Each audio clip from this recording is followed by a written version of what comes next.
अस्सलामुअलैकुम नाजरीन। आज का मॉर्निंग व्लॉग शुरू करते हैं अपने गांव, प्यारे गांव चकसैदा से। नाजरीन, आज बहुत प्यारा मौसम बना हुआ है हमारे पिंड चकसैदा में। तो आज मुशीर और मैं जा रहे हैं खेतों की तरफ, लेकिन टाइम की किल्लत इतनी कम आजकल हो गई है कि सर्दियों में आपको जैसा कि मालूम है कि दिन बहुत छोटा और रात बड़ी लंबी। तो पीछे आप एक हमारा दोस्त देख रहे हैं, हमें देखकर ये भी बाहर आ गया है तरोताज़ा हवा लेने।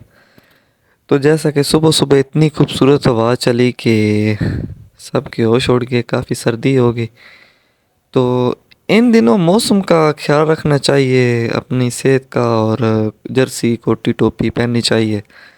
चादर का ख़ास ख्याल रखें, जैसा कि मुशीर अब मुझे राय दे रहा है कि हर चीज़ इस्तेमाल किया करें, टोपी पहना करें, कोटी पहना करें, चादर लिया करें। तो इस वक्त हम जा रहे हैं अपना कौमी खेल जो हमारा पंजाब का है, जो हम सुबह सुबह उठ कर करते हैं।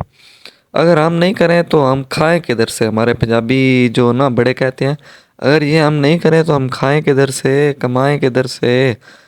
तो चलिए आपको स्टार्ट करते हुए बताते हैं कि हमारा कौमी खेल क्या है, जिसकी वजह से ये व्लॉग आप देख रहे हैं। तो नाजरीन, ये चेक करना, हमारा कौमी खेल हमारा ये है भैंस और मज्जी, जिनको पंजाबी में कहते हैं। ये थापियाँ हैं जिनसे हम आग का फ़ायदा उठाते हैं। तो ये ही हमारा कौमी खेल है।